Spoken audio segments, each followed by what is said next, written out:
Welcome to Gray Eminence Media. It's nice to have you all here with me. I appreciate it. Now, we have some things to unpack today.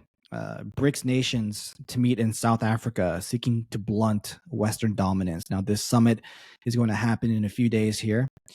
Now, here are some key takeaways. China, India, Brazil, South Africa, all of those heads of state will meet, except for Putin. So he'll be absent. Now, part of the priority here is to expand this bloc to include global South nations, which is very high on the agenda this month. Now, some 40 countries are interested in joining. These are primarily African countries, but also Saudi Arabia. BRICS seeks to woo African nations with aid and trade. Now, which country in BRICS has the strongest economy? This is a good question because we want to see who's running things in BRICS. Who is the actual entity who's primarily running things? Now, we all know that's China. China has the largest GDP of the BRICS countries at 16.86 trillion US dollars in 2021, while the others are all below 3 trillion. It's not even close.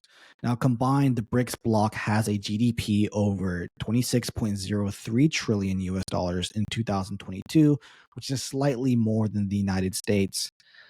Now, as we all know, Russian President Vladimir Putin, who faces an international arrest warrant over alleged war crimes in Ukraine, will not join the rest of the leaders in South Africa. And of course, there's also a rift between Brazil and some of the other members about whether or not to expand the bloc to include dozens of global South nations who are queuing up to join. Now, I want to share this video with you guys about this arrest warrant issued by the ICC to get Putin.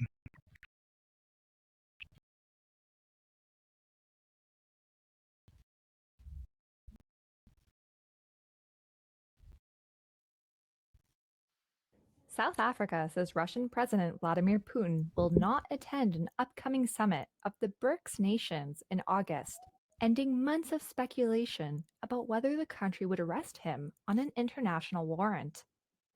The summit presented a dilemma for South Africa and President Cyril Ramaphosa. As a member of the International Criminal Court, South Africa would have been obliged to arrest Putin for alleged war crimes by Russia during its invasion of Ukraine. The ICC issued an arrest warrant. Now, of course, Putin is a horrible guy doing horrible things in Ukraine. He definitely shouldn't be targeting civilians or hurting children in any way. But if this is truly an international criminal court, if this is truly holding everybody to the same standard, then why isn't George Bush, Tony Blair, Barack Obama being charged for war crimes? I mean, destabilizing the entire region of the Middle East, specifically in Iraq and Afghanistan. You had Barack Obama destabilizing North Africa, specifically Libya. And over the years, we've seen these migrants who are essentially breaking all kinds of immigration laws by flooding into Europe and escaping the horrible conditions in Libya and in other parts of North Africa. So where's the ICC there? There were hundreds of women and children who were killed, innocent civilians that were killed in the Middle East and in North Africa. So I don't really understand why there's this different tier of justice systems.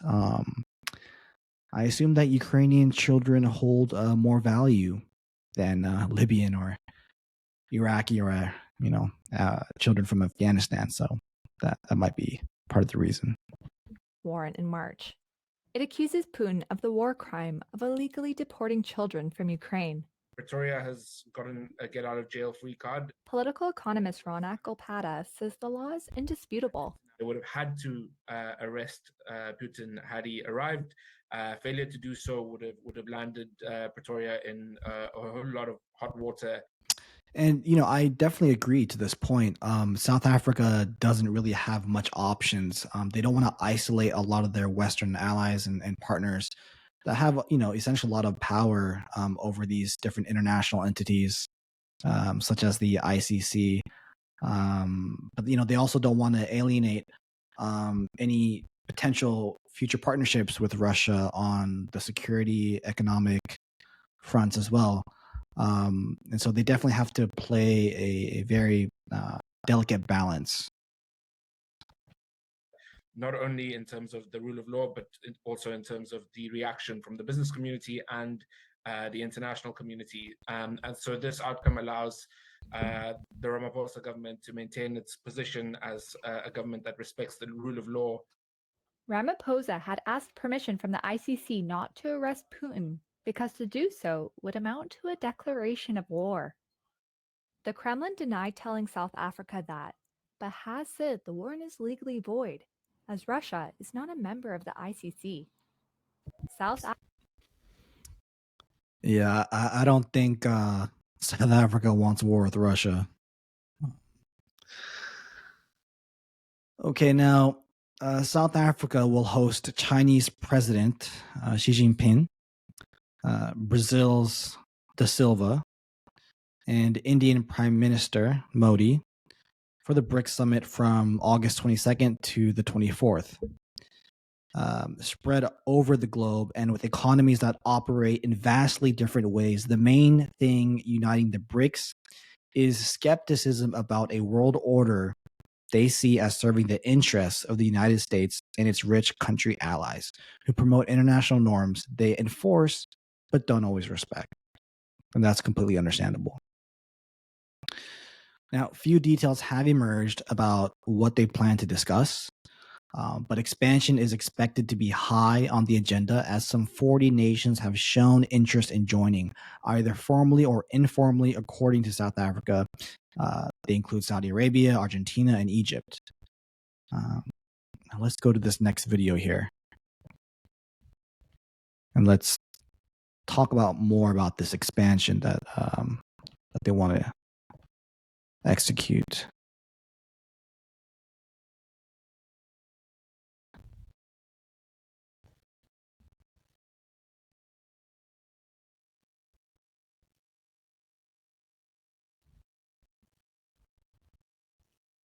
BRICS is on a path of expansion, but there's been little progress in deciding who will make the cut after 2 days of meetings in Cape Town. At the moment, the group is made up of 5 countries: Brazil, Russia, India, China, and South Africa.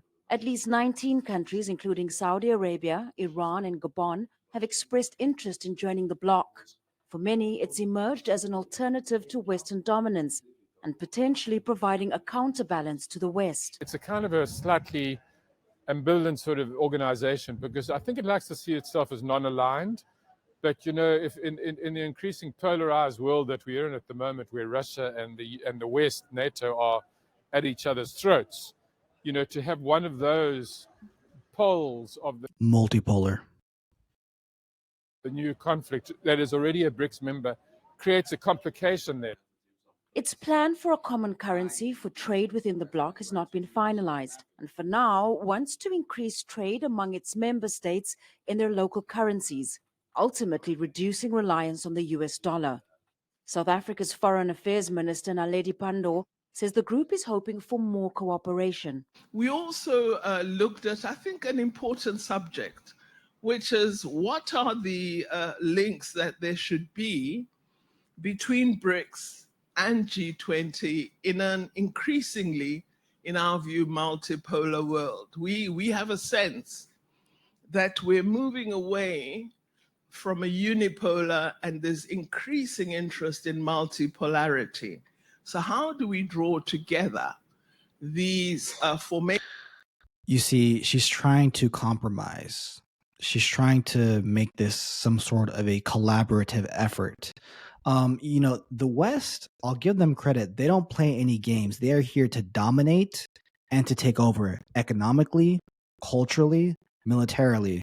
And you have a member of BRICS talking about collaboration and how can we all work together. This is exactly why this is exactly why some of these countries are in the situation that they're in, because you're dealing with Western powers who are truly ruthless and will do anything to maintain dominance. So this approach, I can already tell, is not going to work. It's pathetic, and you would have thought that these countries would have came to a similar conclusion that I have in terms of, actually being economically dominant instead of trying to collaborate or trying to somehow be a functioning block under another economic block. So it just doesn't make much sense at all. Nations that have a number of shared ideals and goals. As countries around the world recover from the impact of the pandemic and the global economy remains in distress, leaders here say the growing BRICS New Development Bank will continue to provide support to programs to end poverty. But as the bloc looks to expand, some say members like South Africa and Brazil may be concerned their influence could be reduced and that the group may lack a clear identity. Ending poverty. Now, reducing poverty makes sense. I don't think you can actually end poverty. So, all right. So, of course, if Saudi Arabia joins some of these other countries, the economic might of BRICS would be certainly overwhelming. Now, let's transition to the theme of this summit, which is BRICS and Africa. Okay, now China, being the smart player in this organization, is seeking to expand its geopolitical influence as it tussles with the United States, wants to enlarge BRICS quickly, while Brazil is resisting expansion, fearing the already unwieldy club. Don't know why they would describe it as unwieldy. Fearing the already unwieldy club could see its stature diluted by it. So the stature of BRICS will be diluted by member states of the global south, aka African countries.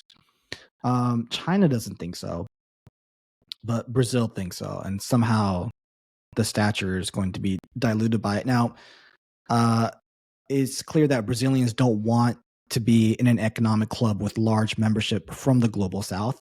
This stems from ignorance and irrationality.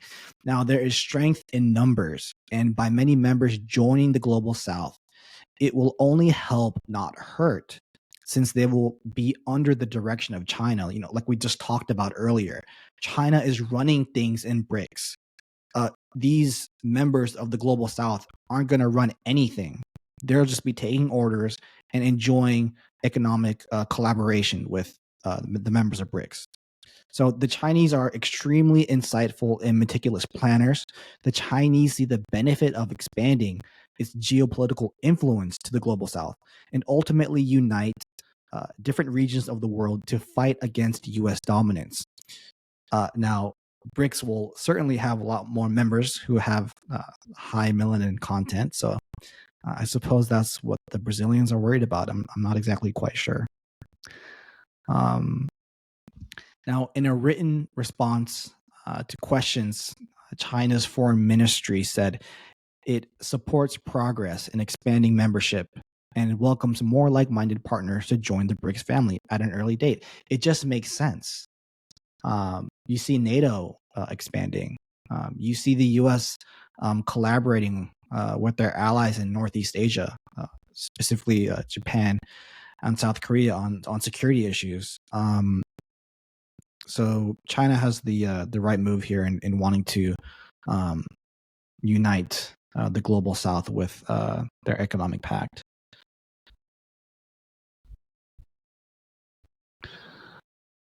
Now, Russia needs friends to counter its diplomatic isolation over Ukraine, so it is keen to bring in new members, as is its most important African ally, South Africa.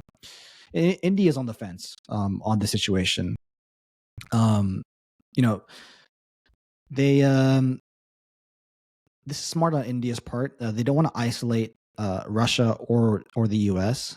This gives them flexibility in negotiating with both countries, and both parties can't lay blame on India by picking a certain side. And India is free of the shackles of supporting a specific team and is able to maneuver freely. Now, this is in regards to India's response to Russia's invasion and attack of Ukraine. So they're definitely on the fence on that issue. So very smart of them. Now, in a nod to the bloc's African hosts, the theme of its 15th summit is BRICS in Africa, like we talked about earlier, emphasizing how the bloc can build ties with a continent increasingly becoming a theater for competition between world powers. Right? I mean, look at what's going on in Niger right now. We all know that they have large deposits of uranium. France has sent special military operation personnel years ago to protect these uranium mines. And we see France still now trying to assess the situation and to see if they still have uranium supplies to last them for the next few years. And reports did indicate that they do. So it looks like they'll be okay for a while. Now, this whole notion of BRICS kind of wanting to expand into the global south is particularly dangerous for the US and its Western allies, right? To have this theme by integrating Africa as a major component of this meeting and future meetings, this will only bring Africa closer with China and Russia, which in turn will mean a growing distance will rapidly accelerate between Africa and the West. The West needs continued access to Africa's natural resources and human capital to operate globally as a superpower.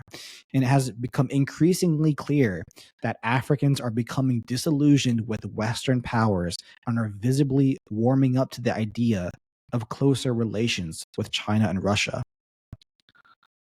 South Africa's foreign minister, Pandor, in a statement last week said BRICS nations wanted to show global leadership in addressing the needs of the majority of the world, namely development and inclusion of the global south in multilateral systems. So we will see what's going to happen during this meeting.